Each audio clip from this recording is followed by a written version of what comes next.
Law.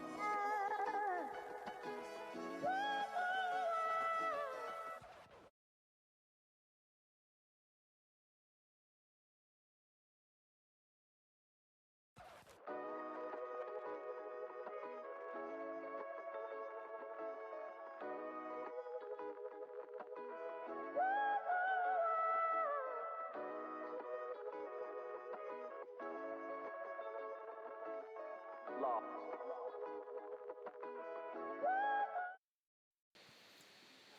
Ladies and gentlemen, welcome back to the Context Cocktail. Today, we've experienced some technical difficulties getting set up, so the audio quality is probably not going to be that which you are used to. You're probably going to hear every little click, every little patter, simply because we are streaming off of my laptop's microphone. Because that.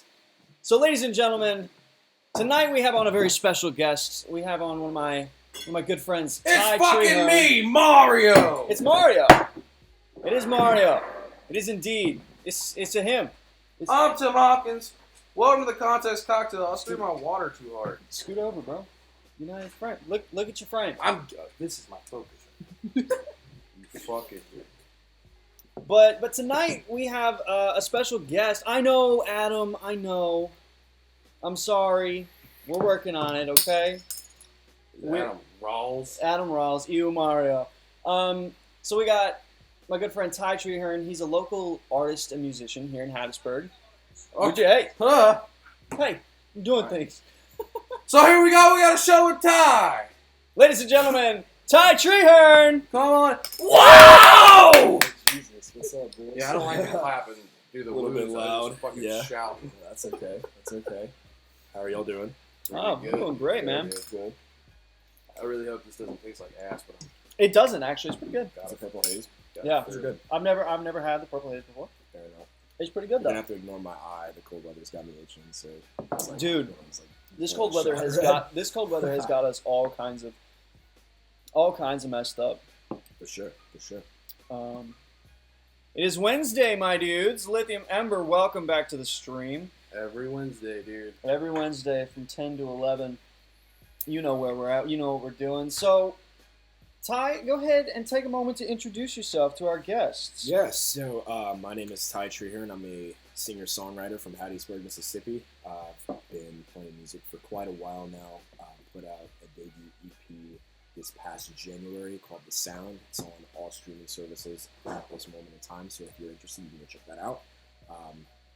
Yeah, I just play music, man. That's simple. Yeah. So He's that's a what I love. music boy. I'm a Music man. I'm a music boy, music man, indeed.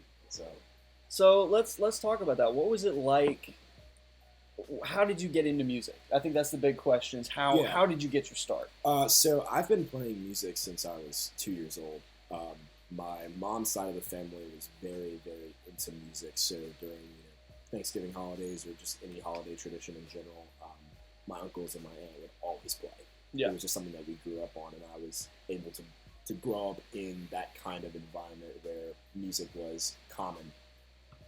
And then over time, I was exposed to different types of music, and I just fell in love with it. It was a way for me to latch onto something that I felt like could adequately express like things that I was feeling, or like, it was a way to convey different moods, and it was it was the language. They call it the universal language for a reason. I think that's because music can speak to so many people, even if it's super super deep or not deep at all. Yeah. And I don't know, man. I fell in love with it, and I kind of quickly realized as I got older that I really wasn't good at anything else, and so I was like, all right, I need to figure something out, and it just so happens that I kind of have a niche for what I do, and I'm really proud to be able to say that I'm able to do what I'm able to do, and I love it.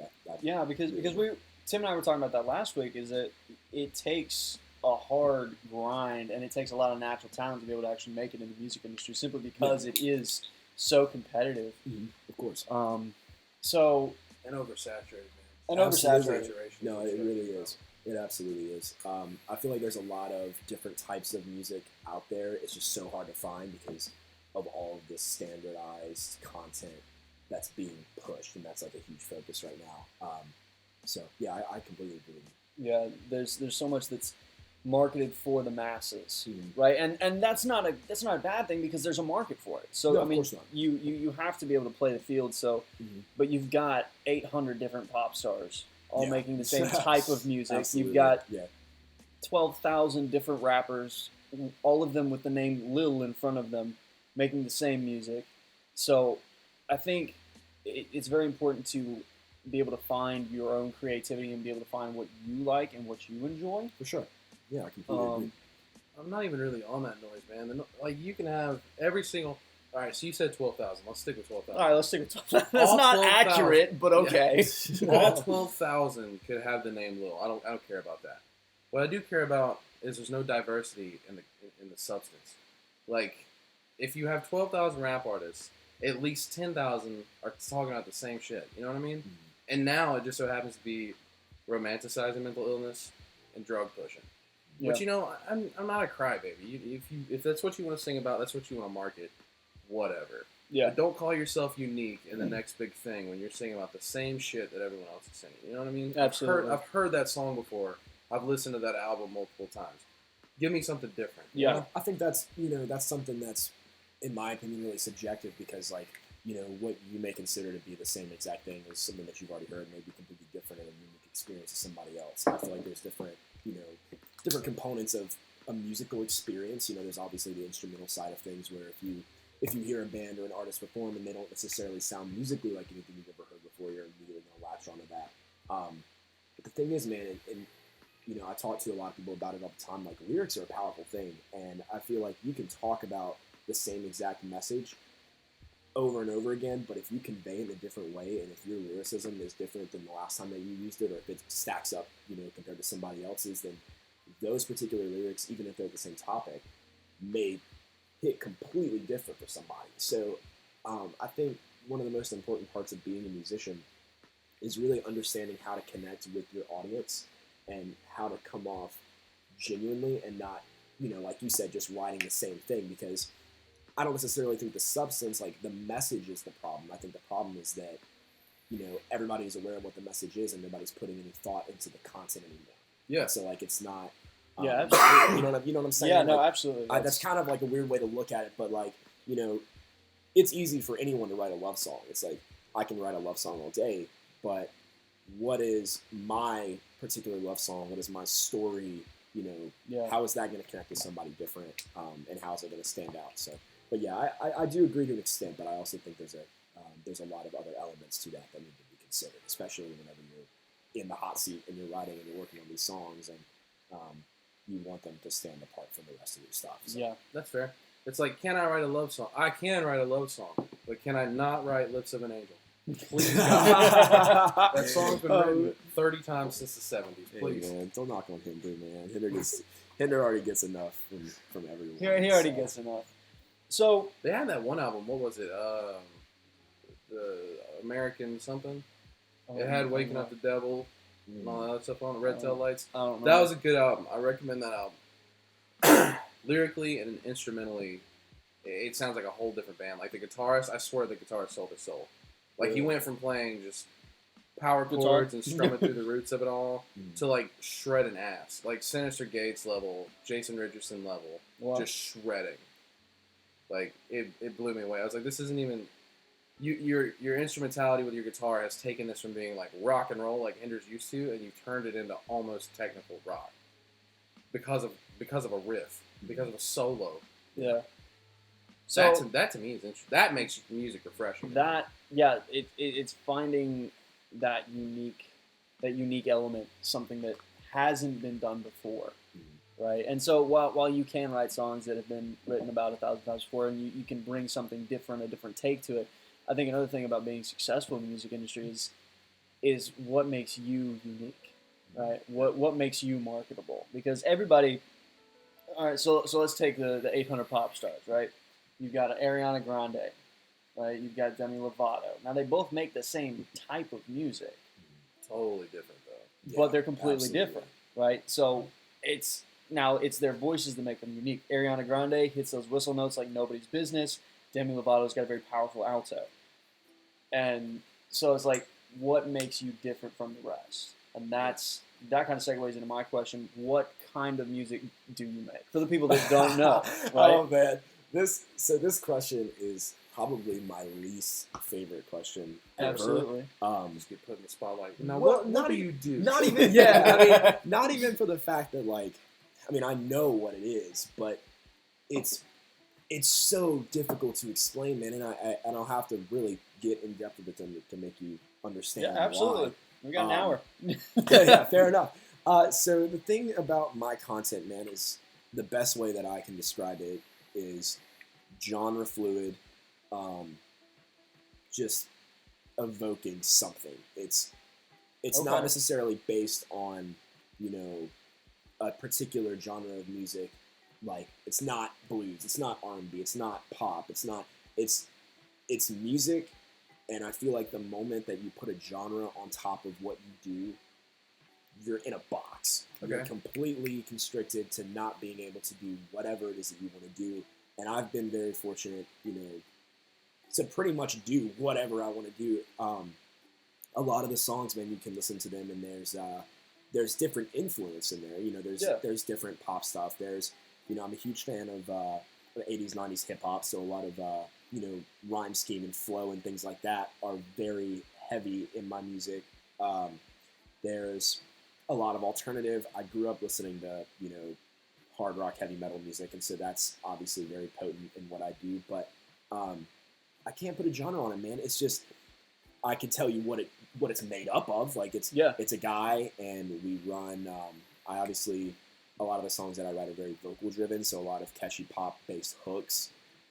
Instrumentally, it's kind of like a hybrid of singer-songwriter pop stuff with some more acoustic elements in there.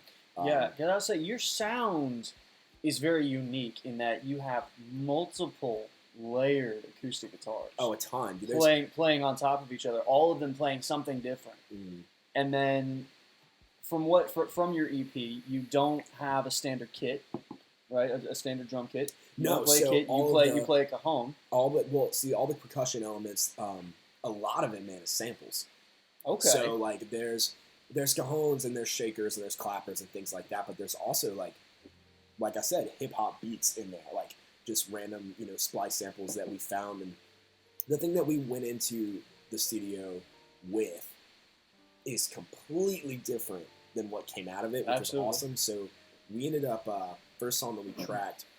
It's a song on the record called Dependency, and it's actually my favorite track on the record. And we came in, and it had a full-blown drum kit. It had a guitar solo. It had. Oh wow! It was that very is nothing like the song I know. It was very, very different, and we sat on it for a few days, and I don't know what it was, man. It wasn't working, and then like literally the day after we recorded it, we had recorded Something to Find, which has obviously done way better than I ever imagined it would. That was a hot single. And so we ended up using a lot of the samples on that song exclusively. And when that song was finished, I talked to my producer and I told him, you know, this is, no pun intended, this is the sound, dude. Like, this is exactly what, you know, what this needs to be. And so we took a lot of influence from just writing and working on the single on Something to Find and used it for all the other tracks. Took the kit out, took the guitar solo out, like really focused on bigger moments and a lot of, like I said, a lot of vocally driven parts and not, you know, fancy solos just for the sake of having them. We did things for the songs that we felt were purposeful and that we felt, you know, would elevate the song and not just have something flashy. Absolutely. But yeah, it's really interesting because I don't think a lot of people know that, you know, we literally do whatever we need to do for the benefit of the track and not, you know, to say that we're using this and using that. Like, which has always been an issue with me, man. I feel like people nowadays, they will purposefully do things on their records, like, and they'll cite it as like, oh, we want to achieve this, we want to achieve that. It's like, no, you want the clout of being able to say that you use like a 1969 Gibson on your record. Like, when at the end of the day, it doesn't really matter as long as the song sounds the way that it needs to, and as long as the instrumentation, like everything that you're doing for that song is purposeful with the intention of elevating the track. Then nothing else matters. You can use whatever kit you want to, whatever guitar you want to. Now, granted, I'm not saying to go in and like just throw whatever you want on a record. Obviously, some stuff is just not going to sound good. Yeah, for sure. But- absolutely. But do what you have to do for the song, man. Like, I'm not gonna shortcut around it. Like, there were a lot of things that I look back on that EP that I would have changed. But at the same time, in the moment of making it, dude, that experience was incredible. Absolutely. Bringing those songs to life like that was far beyond what I ever thought they would be. So, yeah, I wouldn't change a thing about them. Yeah. So we have a question from Mystical Alpaca 96. That's our good friend Zachary Biglane. What's up, Zach? As a trained percussionist, why wouldn't you want to track with a live drummer? Because he's a percussionist by heart. A drummer provides so much more heart and feel compared to a machine. In my opinion, what are your thoughts? It's a great question. So it's kind of like I said a second ago. I feel like certain things, they don't necessarily benefit the track. I think that's the most important thing. So when you go into the studio, you have to go in with the intention of doing something for the songs and not just for the sake of saying, like, you had this, you had that. I'm a huge fan of live drums. Like I said, I grew up listening to rock and heavy metal music. Like, I really enjoy the sound of a live kit, and I've worked with bands and I've worked with artists and I've used live kits. Doesn't sound the same. Yeah. Like, for this particular style, it's kind of like asking, why would, I'll just throw like a random name, like, why wouldn't Denzel Curry use like a full piece kit on his tracks instead of samples? Because it doesn't work. Yeah. For that particular thing. Now, granted, that's all subjective. So for me personally, I found that a lot of the heart and the feel that you're referring to that's coming from the kit, I felt like that came from a lot of the vocal patterns. I felt like it came from a lot of the guitar instrumentation. I felt like it came from the structure of the song. So it didn't need the kit to have the heart and soul. I heard the EP with the kit. Didn't need it. Did not need Did it. not I need it. think there's this big But then that's subjective, though. Yeah, You know what I'm absolutely. saying? Yeah. So that's And that's kind of where I'm at. There's like this big negative connotation by going against tradition. yeah. Like you go Exactly, you go yeah. into a studio, you have live drums, live bass, live guitar, live vocals. Mhm. I mean, I'm all for tradition.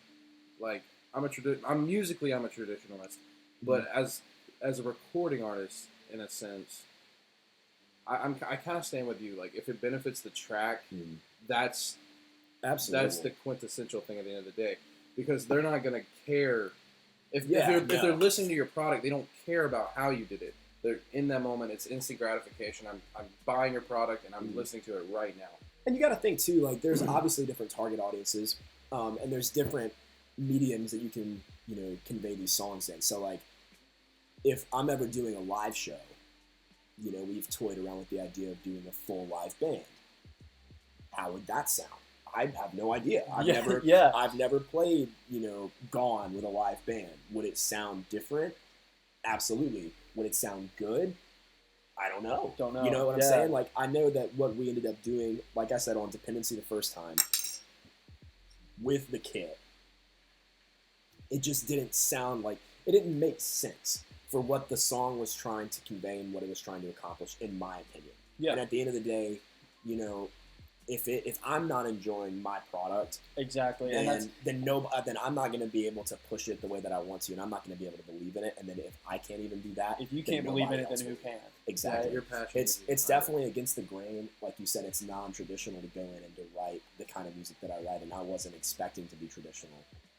We took a lot of risks on the EP. We made a lot of controversial creative choices that, that some people would not make, but I think it worked out. They fit the songs, dude, and like reception's been great. Like, there's been a few people that have definitely like offered criticisms and stuff, and I'm completely open to that, and I love that. Like, I've said it a million times already in the past like 20 minutes. Like, music is so subjective, and there's not a right or wrong formula for it. Absolutely. I think it all depends on how it makes the listener feel, and at the end of the day, dude, if I don't believe in my product, Yeah, and that's the biggest thing. Like, I recently, I've started going to therapy because I was going through some personal issues, and I'm having, my struggles, as everybody does. But I was in the middle of creating a second EP to release, because I've already released a quote-unquote album that nobody should listen to, but it's still out there. It exists, but it was created entirely using GarageBand loops, so it's garbage. Hell yeah. The vocals are mine, but the music is not. It's not good. Don't do it.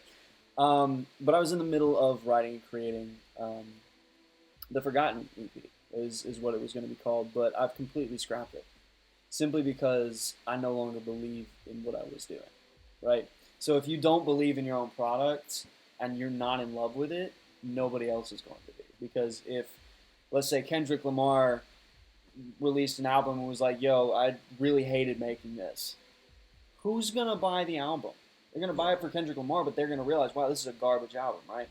So you would much rather, I think, as a musician, as an artist, be proud of the work you're putting out rather than put out something that sounds traditional or is traditional. Ooh, right? I could feed that statement so well. Do it. So, growing up, and still to this day, musically, I am a mixture between a metalhead, a enthusiast, and just an emo kid. Yeah. So from the day they dropped their first notes, I've been listening to 3 Days Grace. Absolutely. 3 Days Grace is an incredible. Adam Gontier is an incredible vocalist, one of my favorite actually. And their album Life Starts Now, the last album Adam Gontier was on, that album released, and they didn't do a lot of press on it. They didn't say a lot on it. And then you go back and you read like stuff that he had put on the internet and like interviews, the scarce amount of interviews you can find. He hated doing that album. He hated it. Which, when the album first came out, I loved that album start to finish. It was a little bit more dramatic, a little bit more like the sad undertones that were in the previous albums now became overtones. Like, this album is just immensely sad. Like, there's not raw power behind it. It's just sad. Low. It's like, just there. It's a constant, like, the roller coaster keeps coming up, but there's never a downplay. Yeah. And I was like, all right, this is still good because it gives me this inflection. Like, I feel this. Mm-hmm. And then I found out where he was at mentally, and it kind of changed how I listened to that album.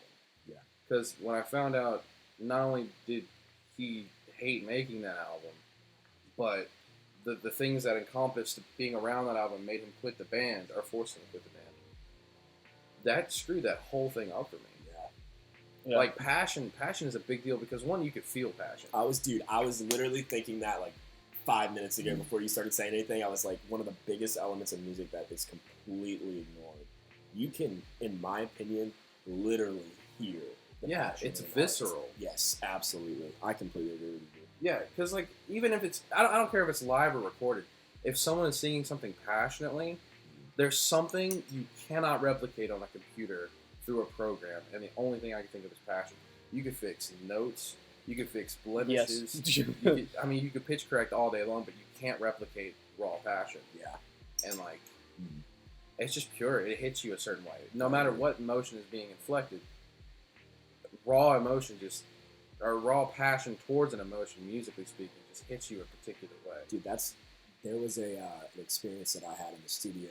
We were recording a track, and I don't know if you've heard the EP, but there was a track on the record called Gray. And it's the last, and it's the last track on the record.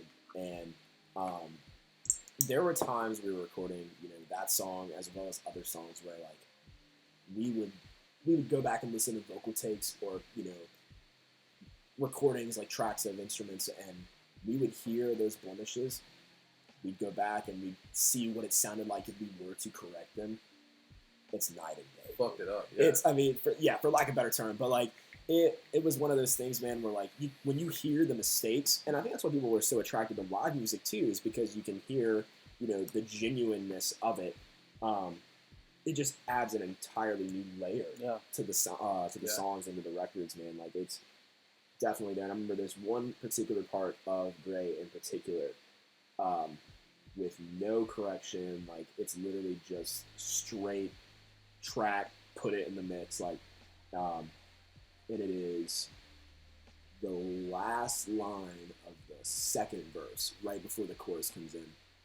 And it's like, I don't know, I can't necessarily recall like the exact thing that we talked about when we discussed it, but like the genuine like tremble in the line was so eerie to me after listening to it, dude. It's just one of those things where you can hear that and you're like, oh, like that's not just him singing for the song. Like that's him like talking about something or conveying a message. So yeah. 100% agree with you, dude. Yeah, and as the personal artist, that makes it mean something to you as well. Bingo. Because I mean, you're making music for people, obviously. Yeah. But at the end of the day, a painter isn't going to make a painting and not appreciate that painting. If he painted it with purpose. Yeah. So the same thing goes with you making your music. You want to enjoy that shit too.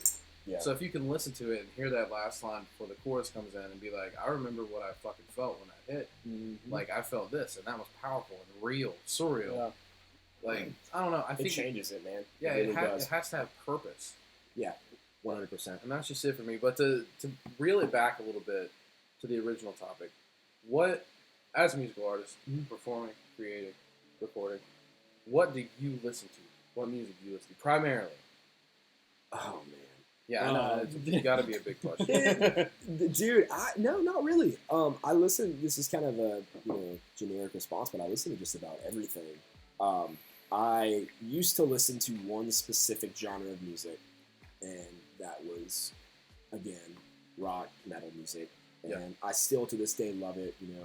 My friends and my parents have always told me, like, oh, you'll grow out of that. But, like, nah, like, I'm still bumping that. Never have. Like, yeah, like, I'll never get out of that. Like, but it's not a phase. It's like, as funny as that is, like, it's not. But what happened was more so of, like, not necessarily growing out of it, but growing into other things. So, like, I rediscovered a love for blues music. Hell yeah. I rediscovered a love for, once again, 80s, 90s hip hop. Like, a bunch of things that I ignored growing up because this is the kind of music that I like, and nobody's changing that for me. Yeah, I didn't necessarily lose my love for that, but I developed love for other types of music, especially, dude, once I actually got into writing and making music, that the Sound EP is not a metal record. It's not like if you haven't picked up on that, like it's not a metal record. And so after experimenting with different genres, man, and just like being in that environment, like being in a recording studio, talking to somebody who, my producer, really, really great friend of mine, the wizard, Jonathan Bullies. He's incredible at what he does. He records, mixes, and masters primarily metal bands. So like when we came in with this project, like completely out of our comfort zone. Yeah. But first thing he told me is like, dude, he's like, I love stuff like this. He's like, I don't normally get to do these kind of projects, but I'm so excited. And I think having that kind of, what's the word I'm looking for? Having that kind of enthusiasm about a project makes the project come to life in so many different ways. But yeah, because not only is it the passion on the end of the artist, but you've also got to be working with somebody else who shares that passion, shares that vision. Oh my gosh, dude! Right? Yeah, and he is so far from commercial. Like, he's not just getting a paycheck. He cares about the product, and he makes the product come to life. We talk about being on a computer and making music through programs and stuff like that. Yeah. John is the kind of guy where he'll take something that you would never expect to be good or never expect to work in a song, whether it's a sample or whether it's an instrument that you're tracking or anything, and the dude will turn it into the most beautiful thing you've ever heard. Yeah. And then he'll tell you, oh, it's not even mastered, bro, and then throws you off completely. But this isn't even its final form. No, dude, but kind of back to the question. Primarily it's a lot of rock, it's a lot of metal. I started to kind of fall in love with rap music and a lot of hip hop again. I never really, I don't know if it's just because I grew up in it, but country never really hit a chord for me. Like, I respect it and I admire it, but like a lot of the newer country just doesn't hit. Okay, all right. When we talk about country music, you've got your old country, which is like 50s and 60s, which I love, which is all the cowboy. It's all about cowboy country. Conway Twitty, if you will. Yes. Yeah. Yes. Then you've got Otis Redding. You've got your and then you've got all that country, and like your 80s country. That's great. Alan Jackson, loved Alan Jackson. Then you've got your 90s to 2010, and that's kind of where the modern country that was the tip top best shape 50s through 80s country. Yeah, 50s through 80s country. I love that. Right? Yeah. So then the 90s to 2010s, that's like your Carrie Underwood, your Tim McGraw, your stuff like that. 90s to 2000 was solid, yeah, absolutely. But then once you get past 2010, It became it's garbage. a whole other element. It's because country went commercial, and I think I think that's really my biggest thing is I think that country, because if you listen to it now, it's got the R&B clap tracks, right? It's got the heavy beats, and it's turned into pop in a way. It's still got your elements of country in it, but it's completely morphed into a different thing, and that's not bad for a genre, because if you take what rock was in the 50s compared to what rock was in the 80s, two completely different things, right? Well, yeah, because they had something to prove back then. But that's where we get the sugary coated bullshit that is today's country. Yes. Well, okay, I mean, to put it bluntly, yeah. So before we digress again, I do, and put this in your stone tablets, because this is probably the only time in history where I defend newfound country music. Oh God. Exactly. But just stick with me. I think the reason country went the way it went, which is more hip hop, synthesizers, all computerized instrumentation, besides like a mandolin, maybe guitar. Yeah. I think the reason they did that is because country, in a sense, was a dying element. Yeah. Like, it's yeah. it's kind of like revitalizing. They had to do something. They had to change the formula somehow, and they had to do it quickly to somehow stay relevant. And I'll give you one example of how I feel like I know I'm right. Taylor Swift jumped on it before anyone else. She Taylor came Swift out the gate, jumped the bandwagon. Country. 2 albums later, she's making hip hop. I think it's because relevance is important. And I also think, I mean, dude, to kind of play off of that, we talked about it really, really early in the beginning of the show, but like, you can't limit yourself to genres, man. Absolutely. Like, if you want to bring up Taylor Swift, like, if she wants to make a pop hip hop record, why can't she? Exactly. You know, I feel like in today's time period, because we talk about the decades and everything, the later that you get into these decades, man, like, the easier it is for artists to do what they want. Absolutely. Which is amazing. I mean, we talk about country music artists, but dude, look at metal artists. Like, one that comes to mind, like, immediately is like Bring Me the Horizon, who completely did a 180. Yeah. But Absolutely. their new records are great. So it's like, even if they're not like metal records anymore, you could go and say they're borderline pop records. Phenomenal songwriting, incredible lyricism. And like, you can't necessarily like fault a musician for jumping ship and making different genres of music. Absolutely not, because Linkin Park, my favorite band of all time, man. the best band, in my opinion. Whoa. No, the best band. Really good. In my opinion, There's a lot of music. they are one of the best bands out there.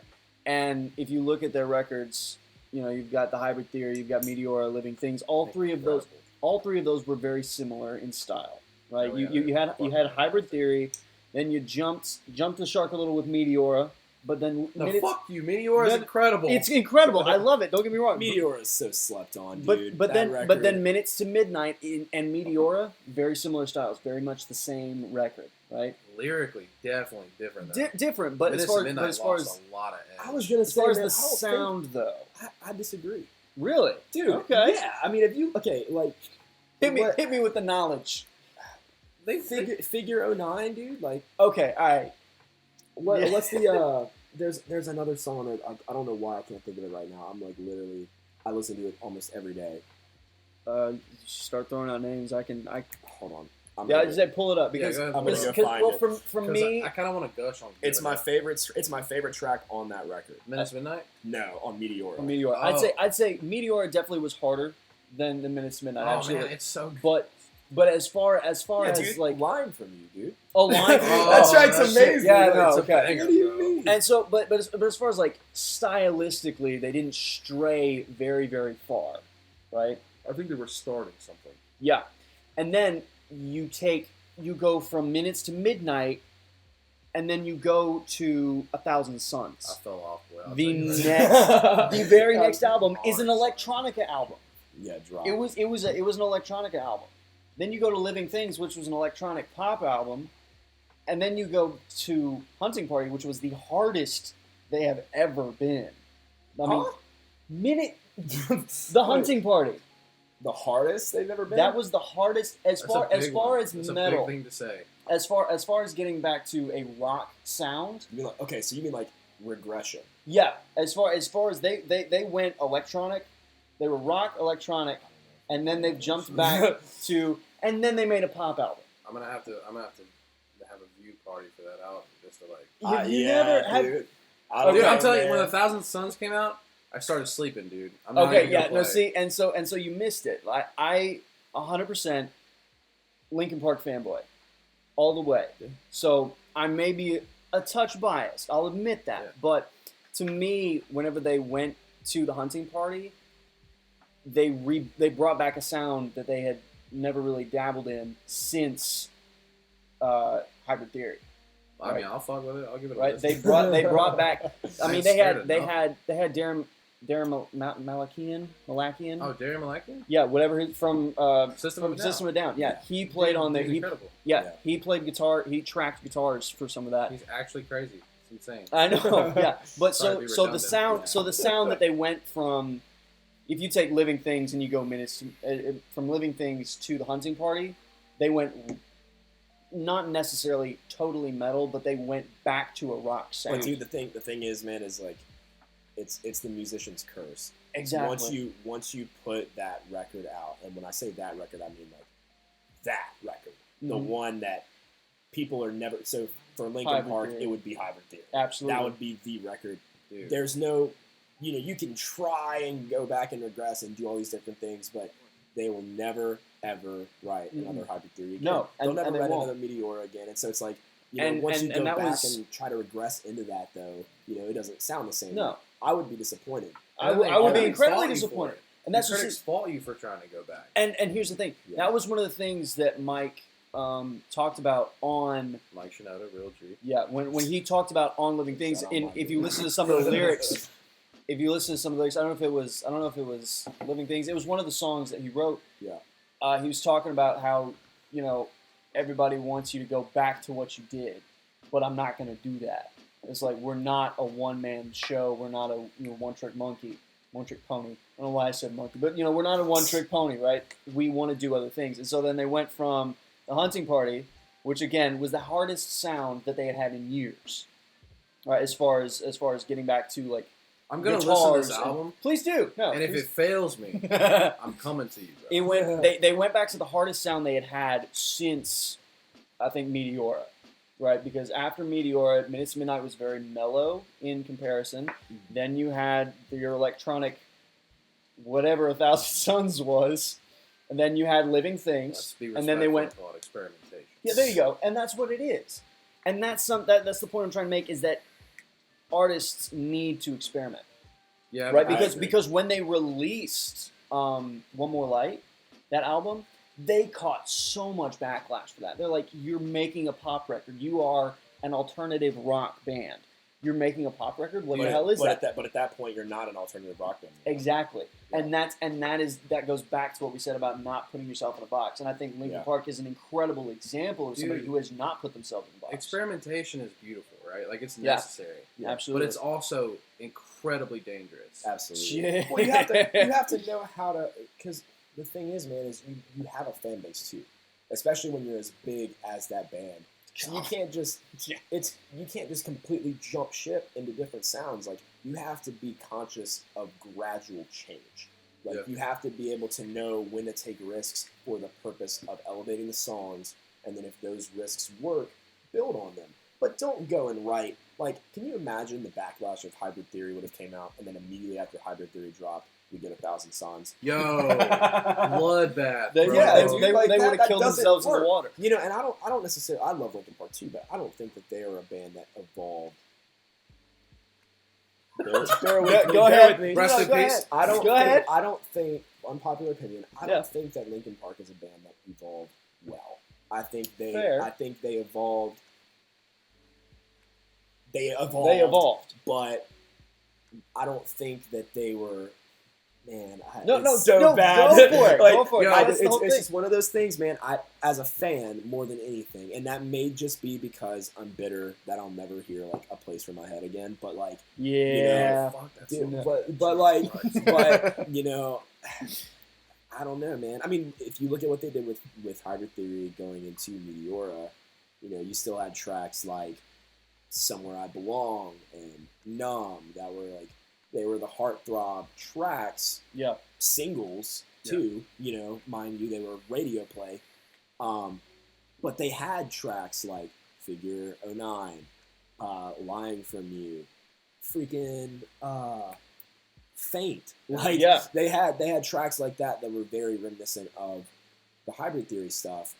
But then the later you get in those albums, man, like it was just like a drop off. It's like yeah, which again goes back to Tim. It's like when they jumped ship to 1,000 Suns, you stop listening. You're like, yo, what? Dude, Yeah. I gave it a shot though. I I gave it a fair shot, and I was like, Now, I don't resonate. with this. here's the a thing. crucial thing, man, is you have to be aware of fan service because your fans they got you where you are, and dude, Simple Plan. Who said Simple Plan on there? That's Love Frosting. She's our Dude. You're okay. Look, She is okay. our she is our resident You're going Twitch to be, thought you're, that you're likes to likely come be harass harassed. us. She But it's in good fun. yeah, it's That's all- okay. I'm open to it. I love it. But I put Linkin Park in the same boat as Green Day, bro. Except dude. All right, look, I got rest in some- peace, Green Day. I got some. Dude, the thing is, when you're in the punk community, there's a difference in genre communities. Oh yeah, Punk community, they are pariah, bro. You switch it up, they will eat you alive, and that's what they did to Green Day. that's what I'm saying, man. That's literally at the beginning of the show. I said that earlier. You asked me the question. You're like, what do you play? Like, what's your genre? Dude, I don't even want to go into that territory. yeah. That's you don't. Because if I want to have the freedom to put out a pop song, which it's really funny because there is one on the new record. Which like- we're gonna talk about here in just a few minutes. But yeah, like if I want to do that, then I can. Yeah, But absolutely. if I want to make another track like I have on the EP, if I want to write, you know, something similar, I don't want to say another so-and-so because that's just cheating yourself. But like if I want to write a song in vein or in similarity to so-and-so, then like I can do that then too. do it. Yeah. But you put absolutely. yourself in that genre, in that window, man, and like I think a lot of it, I think genres come from people, they come from listeners, they don't come from bands. I see a lot of bands nowadays that are like, we are not this type of band. You know, like we're not I think of Knock Loose, we're not a hardcore band, but like, dude, you're kind of a hardcore band. kind of You know, hardcore, but I'm saying that as Yeah. a fan who really has no right to say what a band is Absolutely. if the band is saying like, Yeah. I'm not this. Like, it's like if you were to bring me on and be like, all right, we got Ty, he's a pop artist, and be like, no, dude, I'm actually I'm not. I'm not. You And know. then we're both like, yes, he Yeah, is. yes, Yeah, yeah, you are. yeah, okay, yeah. Like, Yeah, no, okay, dude, sure. like I'm not. So it just, yeah, genres, man. And see, and then Dylan John's like Linkin Park is in the same category as Green Day. Explain this right now. We're just listen here. just in the vein that they switched the style in which they played, and they switched the sound that they had, and their fan base kind of ate them alive. They're an example that experimentation, while is always a beautiful thing, may not always be the safest thing. Because again, Linkin Park going from Minutes to Midnight to 1,000 Suns, just Giving Up was incredible on Minutes to Midnight. absolutely. He set a freaking record with that song. You know that?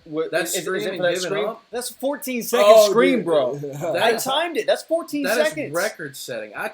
Dude, when I was still doing metal music, like live and shit, I was at Yeah. my peak vocally. Still could not fathom. Like the best I got was like 11.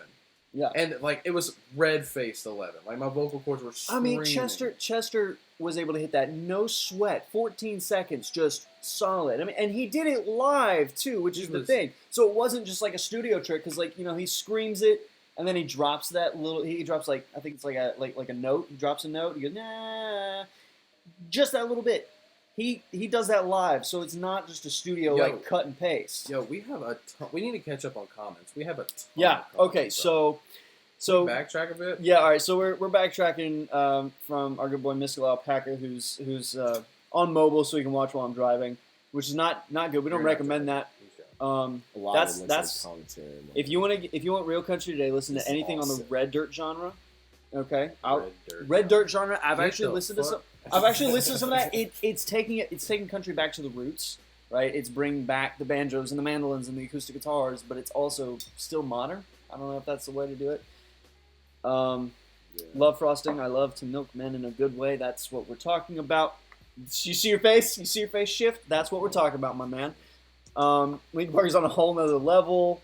Green Day, and R.I.P. Chester. Yeah. What's that same name? I keep seeing the same name over and over and over. This one here?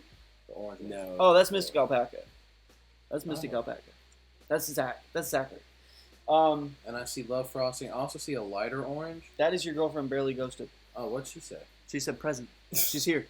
Oh, what's poppin', babe? Nice to have you on. Bro, come on. Dude, I'm fucking blind. I can't see that. We're talking about music right now. I'm at work. But okay, so you've mentioned new music. Let's talk about that. I don't want to go into detail because that is for you to do. Yeah. That's for you to expose in your own time. We'll talk about it. Yeah. But what are you doing? It's Corey Taylor on the album. Please. Please. No, I don't know if Corey would fit, man. I talked to him, but I don't know. The new record. So is it an EP or is it an LP? You don't know yet? We're in college. No, bro. I definitely know. It's longer. Okay. I'll say that. All right. It's a bit of a longer record than the EP. That's good. Okay, that's fair. This one, man. So we released the sound EP in January. Yeah, dude. I swear to God. We released the sound EP in January. It was the 29th.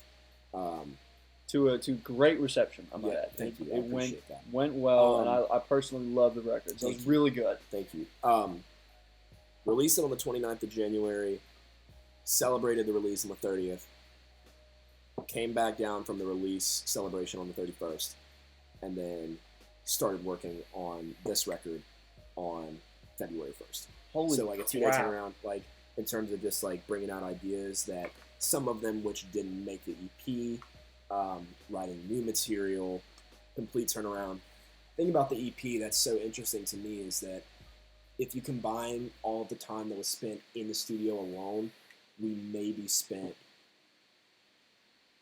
3-4 days worth of time. So like we recorded for a few hours on the 6th and the 7th, and then I went back and recorded on the 26th, 27th, 28th for hours on those days. So about 5 days total, but when you condense the time, about 3 to 4 made up total in time, if that makes sense. Yeah.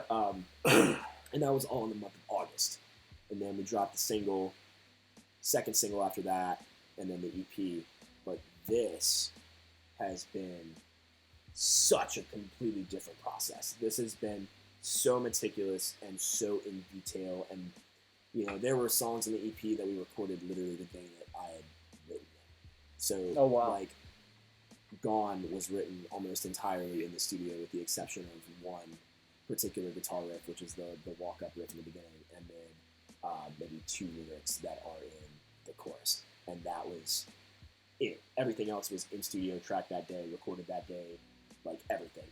That's intense. But the thing is, I look back on those songs, man, and, Gone has statistically, across streaming platforms like Apple Music, like in particular, done amazing, like just light years above everything. Above everything, and that might have to do with the fact that it's the first track on the record. But like the difference is not like a couple hundred streams. It's like Gray has about maybe 500-600, and then Gone has almost 7,000 because it hit radio in Seattle. Like just hit radio. Yeah, you got just like playtime in Seattle. Yeah, like ridiculous things like that on a song that just like I guess people just found and just liked. Oh, awesome. Hello, Kiana. Hello, Allison. Just stopped in to say hello. I'm so proud of you. This record, what they changed it. Yeah, the record is really, really sick. I am very, very proud of it. We're almost finished. That's another thing that came along with it, man, is delays. Yeah. Delays have been excruciating, but purposeful in the sense that we go back and it's like, oh, we could finish the record that day, but some of these tracks, they deserve more time. And So I'm really far, impressed. so far, about how much time have you spent in the studio on this one? If just a rough estimate compared to the Sound EP, which you said you spent about 5 days total in the studio. In the studio, months. I know there was a point in the summer where I spent about a week to 2 weeks straight in the studio. I remember that. I remember those writing, Instagram stories. Yeah, just day after day after day. You know, wake up at 7 o'clock in the morning, start working on lyrics, start working on other song pieces, start recording at 9, finish the entire day at around 10 o'clock at night, eat dinner, first meal of the day at 11 o'clock p.m., which, you know, if I were able to have, like, a lunch break, it would be, like, a meal replacement smoothie at, like, 3 o'clock. Yeah. 'Cause, you know, Smoothie King is the hookup. But, Absolutely.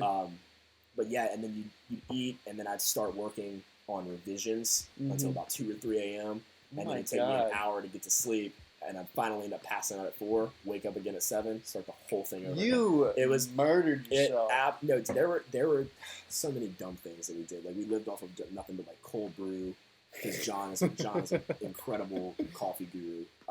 Cold brew, steam, like a vapor mask that I would just sit in, and, like, you know, crackers. I tried eggs for the first time. Hold on. Pause on that. Like, eggs for the first time? For the first time, yeah. You've never had, like... I've never had eggs until I came to the studio, yeah. What kind of life did you live, dude, bro? I'm telling you, man, like, I put myself through hell for the right... No, I'm just kidding. But, no, like... I really went for it. But no, dude, like I said, I'm really proud of it. It makes the Sound EP look like trash. Wow. If your record's about to make the Sound EP look like trash, it's going to make mine really, look like a bug on the floor. It's something insane. I hate to use this word because I don't mean it like, it's a heavier record, but I don't mean like a gen. It's not a gen record. It's some of it's within the same style. There's a lot of evolution and a lot of maturity in this one. So, like, lyrically, it's not as, you know, off the wall like a lot of the songs in the Sound EP were, specifically like Gone. It's more lyrically on the realm of, like, dependency, where the lyrics are much more, like, I guess there's something deeper inside the meaning, like, of the songs. There are tracks that, you know, are very upbeat instrumentally, but when you dive deeper into the context of the tracks lyrically, the lyrics mean something much. Sounds like You ever heard Semi-Charmed Life? Yeah, for sure. So, you know the story behind Semi-Charmed Life? I do believe so. So, Semi-Charmed Life is about a cocaine addiction. This guy and his girlfriend hated each other, right? The song is played at almost every single college town. You'd never think of it. Yeah, there's a song on this record that every time I hear it, I always think of Semi-Charmed Life, because it's like the dynamic is almost exactly the same. It's like upbeat. Musically, it's just like a banger. It's kind of like Pumped Up Kicks. Yeah. And if you don't listen, conceptually, yes. Yeah. If you don't listen to Pumped Up Kicks, it's like, oh yeah. Dude, I've showed you Law Dispute, right? Yeah. You showed me Law Dispute. Every time I think of crazy lyrics, I go straight to Law Dispute. Yeah. But yeah, man, I'm so happy with it. So I don't want to put you on the spot. And you don't have to answer it. Talk about it. Yeah. Talk about it. When are the plans to release the first snippet, the first something from this? Do you have those plans? The general time. We've been playing. There is a song that we've played live, actually. Okay. All right. Dude, I'm smiling because I love this song so much. People are definitely not going to like this one as much as they're going to like other songs in the record, which is fine. This song, the track is called Sleep. Sleep? Okay. Dude, it was I want to say, the first song that we finished. So we had recorded a bunch of instrumentals and a bunch of concepts and ideas, but we finally finished, you know, the first song from the record, and it was that track. It is so heavy, dude. Like, not like a crazy, not a gent, but not a gent track, but lyrically, it's so deep and it's so out there, and it, you know, it focuses a lot on, you know, kind of like dealing with, you know, an internal, I guess, anxiety-based personality, literally and metaphorically, I guess, like losing sleep, like dealing with, you know, the idea of thinking over something or like whatever it may be. But that song, man, is we played it a couple of times live. It's not going to be a single. It's just something I don't think, at least, unless people are really into it. But like, it's something that I feel like is very across the board thematically with what the record is like. Okay. There are other songs that we plan on releasing. I don't know when the album will be out. I know that we're finishing everything on December 31st. Okay. So as soon as the ball drops and the clock strikes 12 and we go into 2020, everything will be done. It'll be done. It'll be completely done. It'll be done, and then Well, it's fuck, time. Man, that's a month and a few days. It'll be Yeah, and that's I'd what I'm say saying. Like it's delays, close. man. Like delays. It's taken its toll, and a lot of them, have come from just some songs not being ready, and then some things, taking more time. But I wouldn't have it any other way, man. I'm really appreciative of the patience that John has had to work on the record for so long, and then just being able to sit back and look at these songs in a sense of like, okay, yeah, we did this. This is cool. How can it be better? And once we arrive at the point where we look at a song and we're like, it's perfect, that's when we know it's time to move on to the next track. It's time to hit the next one. So we've been doing that for just about the entire year. Wow. So how do you split your time? Because you're also in school here at USM. To be honest, I just kind of have to. I mean, I feel like if you love something enough and you want to prioritize it, then you will. Yeah, absolutely. And I am really, really, really passionate about, one, being able to have the platform to do what I do. I know that it's not one of those things that people really take into consideration because of, everything else going on. But, like, I'm able to play music for people sometimes even outside of my city, which is amazing. Because you traveled up to Starkville not too long ago. Yeah, I went. Yeah, and I have plans. I'm playing Jackson Indie Music Week this January. Super excited! Shout out Jackson Indie Music Week. That's gonna be sweet. We'll be playing a bunch of songs from the record on that day. It's gonna be awesome. Yeah. Man, like it's one of those things you don't really understand the impact that you have until somebody walks up to you and is like, "Dude, my name is so and so. Will you sign my record?" Yeah. And I'm like, what? And like, I'm not just BSing that. Like, dude, like somebody actually walked up to me and asked me to sign their album, and I didn't have a freaking Sharpie. But because you're not famous. I don't think that. Well, yeah. Like I don't think those kind of things through. But like, I sat and I talked to this guy, and he just kind of walked me through like his thoughts on the record. That's something that I never imagined would ever happen to me. I made this record because I loved it, because I was passionate about it, and I wanted, to put it out there and see. But the response has been incredible. And like you said, like, I've played shows outside of the town, and like this record is the one where the EP was a test run for me. It was like, what do I want to do? What I want to talk about? John told me straight up, like 2 months into the process, working on the songs, writing, he's like, dude, I liked the EP. I think it was really, really good. But he was like, but you need to dig deeper. He's like, you need to push yourself farther than you thought that you'd be able to go, because the songs deserve that, because they sound massive and they're not going to resonate the same way without that same lyrical intensity. And these songs lyrically are so intense. I cannot wait. Which is great, because the sound EP to me was incredible. My personal favorite was Love and Lust, and I had a question. I have some questions about that before we wrap up. We might run a few minutes late, deal. but See, I'm curious. I'm curious about. I'm curious about sleep. We can talk more about sleep after I ask my question, Zach. Okay. We'll talk more about that in a sec. But so, was there a specific instance or a specific event that inspired Love and Lust? So I have never told, what the song is about. I premiered it on radio, and I had a ton of people call me, and they were like, "Is this song about me?" And I was like, "Oh no, like no, it's not," And then a bunch of other people made inferences, and like they kind of assumed who it was about and everything. I've never really told anyone, but I will tell you, Oh, okay. All right, we get Exclusive. Yeah, it's an exclusive for the Context Cocktail. So Love and Lust is written based on the concept of two people coexisting in a relationship. Not necessarily a relationship like dating, but a relationship of like they are aware of each other, they are familiar with each other. Their relationship is being held together by, for lack of a better term, sex. It's a very cut and dry relationship that doesn't really have anything to do with emotion. It's more so of a physical relationship more than anything. Whether that's being in somebody's presence,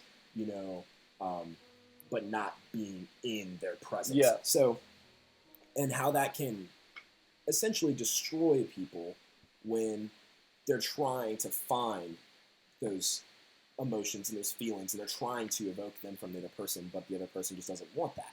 So it's like, somebody can be in love with someone and the other person does not reciprocate. And how that can like really eat at the psyche of an individual. And so the instance that inspired that song, so everybody thinks that I wrote the song about a person, as in like, Ty was in love with this girl, and this girl didn't do it. And this girl only wanted to mess around with it. Everybody thinks that's kind of the concept, or that like, I'm throwing shade. It's not it at all.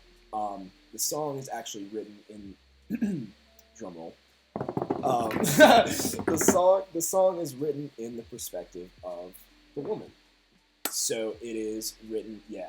Oh, that flips it entirely on its head. It is written about me, in the sense that I'm writing it as if I were the girl talking to me. Oh shit! You're throwing shade at yourself? Is that what you're okay. Yeah, I was shots fired. Essentially trying to understand, different perspectives and get into the mind and the psyche, because I believe that, like, we'll tie it all back in. We talked about love songs at the beginning of the episode, right? Yeah. Everybody writes the same love song. Everybody writes the track of "I love you, you don't love me back," or "I love you, we're so in love," or "We're messing." But like, nobody ever takes the time to do, a little bit of like a self-evaluation, and like, I've made a lot of pretty painful decisions in my lifetime, and I would never claim to be a perfect person. Music is how I cope with that. Music is how I express the things that I've gone through, and it's how I, find my peace of mind and my clarity and my closure, so to speak. That's loving. Literally, I started writing music because of that exact reason. So I 100% understand where you're coming from. And that's the thing, man, is Love and Lust was my way of letting go of a situation that ate at me, like made me feel guilty. And a lot of people, they're going to listen to that song. And the cool thing about it, the way that it's written and the way that it's performed, and like, it's probably one of my favorite songs to play live. It's so ambiguous, dude. Like, yeah, absolutely. If I want it to be about a situation where it's about somebody else, it can be. And if you listen to it and you put yourself in a position where you're talking to somebody else, and like, that's the situation that, you want it to be, take it, run with it. And that's the other thing about music, is it's so interpretive as well as subjective. Like, people can think it's good or people can think it's trash, but also they can take what they want from it, right? Yes. Yeah, I mean, it's art, man. All art is subjective. That's the point. And that's the beauty of it, dude, is like, I wanted to write a song for a particular purpose. Somebody heard that song, a lot of people heard that song, and they had their own interpretation of it, and I would never necessarily tell you that your interpretation is wrong. I would never tell you that that's not what the song is about. Like, I know what I wrote the song about, and I know what my interpretation was, but that's going to be different. That's going to be something completely off from someone else's, and I'm just thankful that people are listening and being able to relate to it. And I've had a lot of people with that song specifically tell me, like, "Oh, dude, I vibe this. Like, this Absolutely. I've been here." And so that's why I write, dude. That's why a lot of those songs exist. That's why Dependency exists. That's why Something to Find exists. That's why Gray, Gone, Sleep, all the songs that are in the ether exist, because they're coming from places of, they're coming from somewhere inside. Yeah. Something somewhere that means something. Yeah. So that's the bombshell. That's Love and Lust. See, I like that. Yeah. So to wrap it all up, because we have run a little bit over time, I have a question from an audience member. Okay. We actually have a shitload of chat. I mean, we do, but this thing's been popping. but we're gonna wrap it up, and I want everybody to answer this question. Okay. The question is, From whom? it is from the illustrious Miss Lejeune. Oh. The question is, Before we ask that, yeah, this person, the barely ghosted person, asked about the song. barely ghost. I'm curious I'm about just sleep. Absolutely, no, go ahead. I Let me completely cover forgot about real that. quick. That's okay. We'll make it fast because one, song's not out yet. Yeah, So- So can't go give for it. away too much, So, AJ. So sleep is y'all familiar with Alice in Chains? Yeah, absolutely. Fuck yeah. Dude. Okay. Sleep is, imagine being in a sleep paralysis / nightmare / dreamscape world and hearing Rooster over and Oh over my and over God. and over. Like, That sounds hellish, but it's okay. it's very reminiscent of old 90s grunge. It's structurally very EDM based, so like there's not a Okay. traditional chorus. It's probably top 3 favorite songs on the record. Oh, wow. easily. And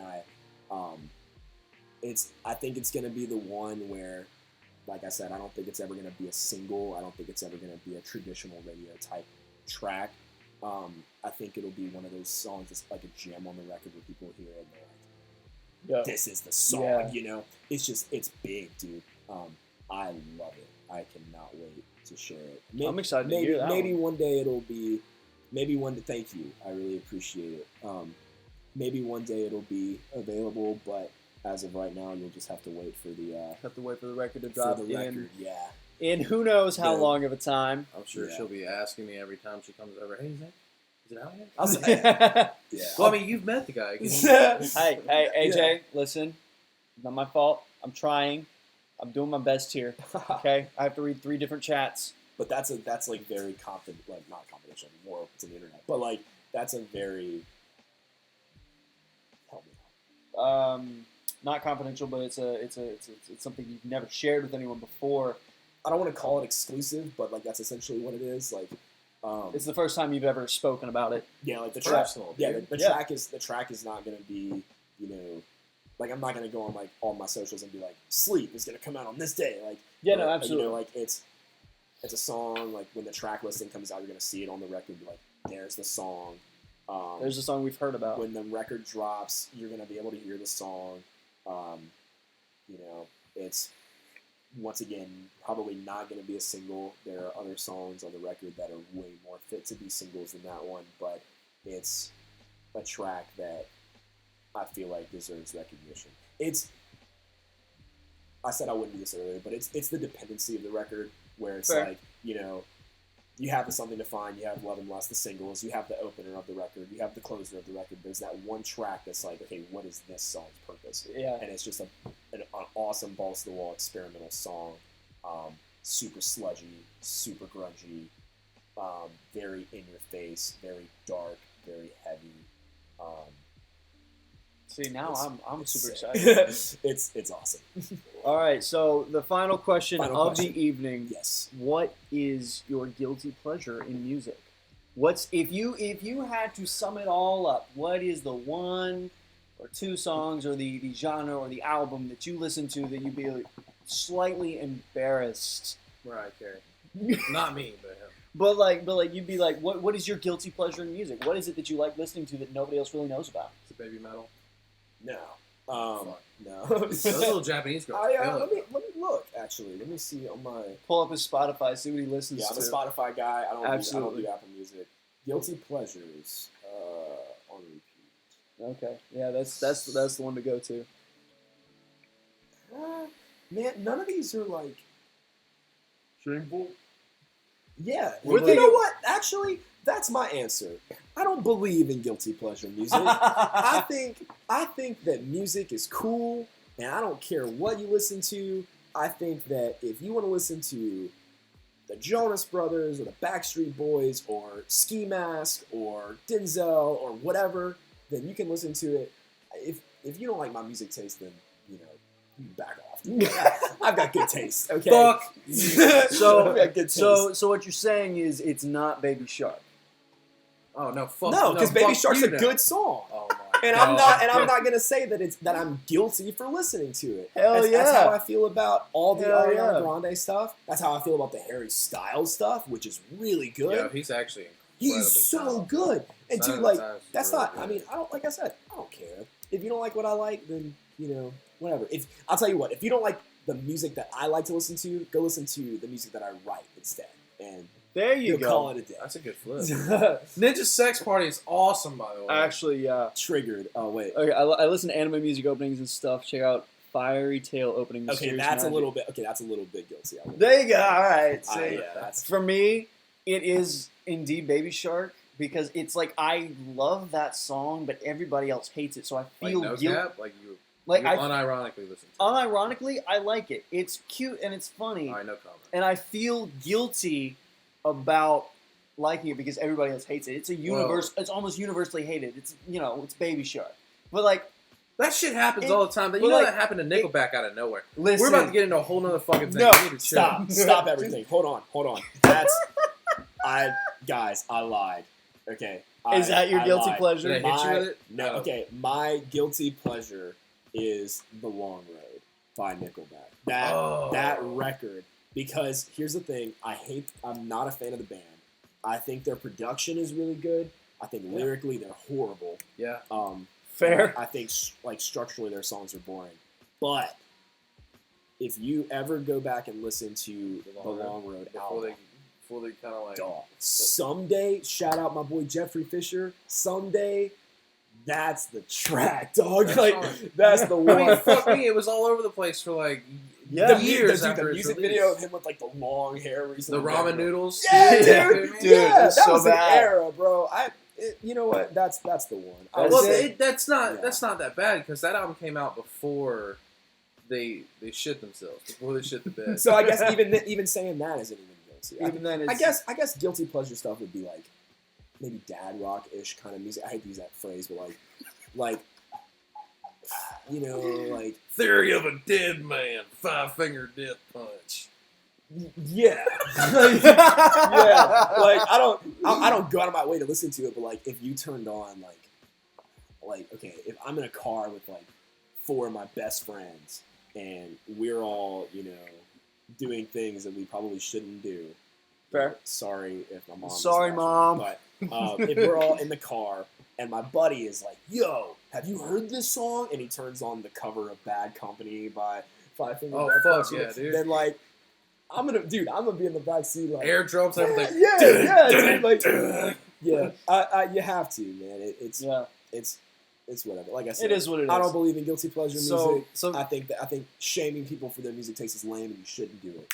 amen. Same thing. But Tim, what's your guilty pleasure?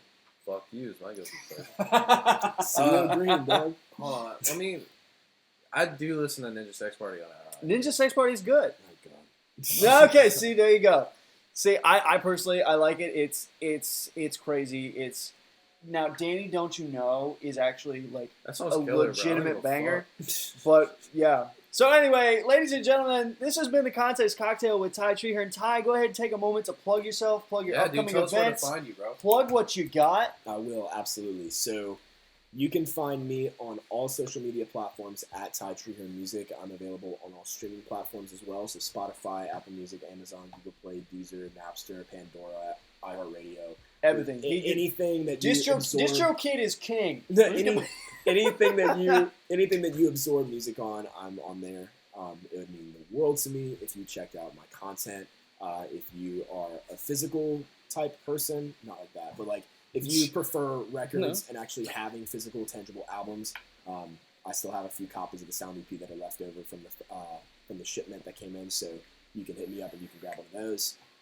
They'll probably never be pressed again, to be real, but we'll see. Oh, Exclusive. Yeah, exclusive kind of stuff. so what you're saying is I have a piece of history. Yeah, because I have a physical copy. Yeah, of it. musically speaking, Yeah, it stops production. I think we're gonna halt production on it, and we're probably gonna do a second pressing, which is gonna be kind of like an updated version of it with like, you know, I guess better. I don't want to call it better production, but like You retouch. we're gonna retouch the packaging Yeah. and stuff like that, and like we're gonna make it because we did the first round of pressings, and they were, you know, I was starstruck, but like, you know, now that I'm going to be continuously selling them way more than I thought that I was originally, then I want to make sure that they're a little bit more up to par. And not only that, but the anniversary of the EP is coming up too.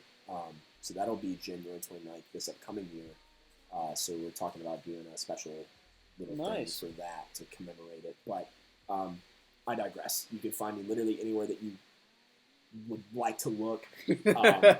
Once again, hashtag @alias, whatever you want to call it, is Trehern Music. You can stream me on all platforms. The sound EP is available right now. Go check it out. I dropped your Spotify link in the chat, so that way people in chat can go check it out. Very cool, very cool. Follow me on Spotify. Follow my accounts. All that support means the world. Check me out at Jackson Indie Music Week in January.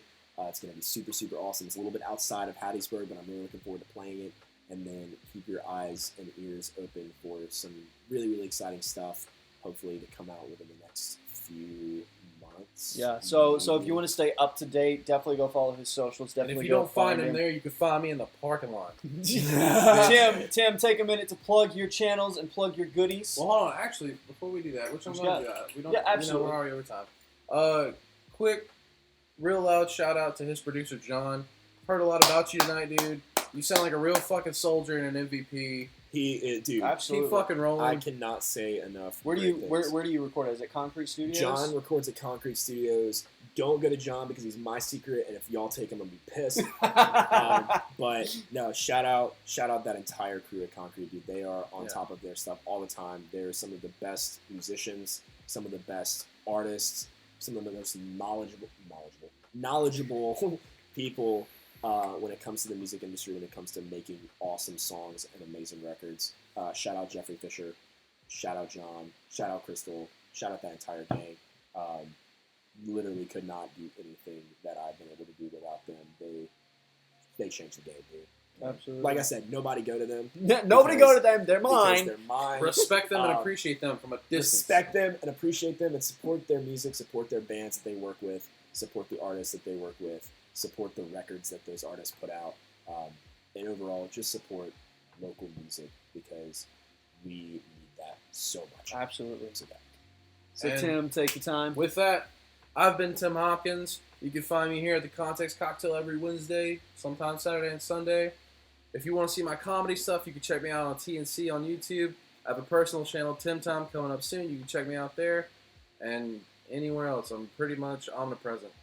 You can find me anywhere you fucking want. I'm Garrett Stone. You can find me on Spotify at Garrett Stone. Don't go listen to that garbage. It's not good. I'm thinking about taking it down because it's like some of the songs, great, in my opinion, but I also know they're garbage. I'm working on new material. If you want to follow me for covers and other music stuff that I do, I'm on YouTube at Garrett Stone. You can find me. All my social media handles are at Anchors Dawn. Pay attention to that name. And you can find me here every Wednesday at the Context Cocktail. And sometimes on the weekend. He's been Garrett. He's been Ty. I've been Barack Obama. You've watched the Context Cocktail for this Wednesday, and we hope you fucking stay thirsty. See y'all later.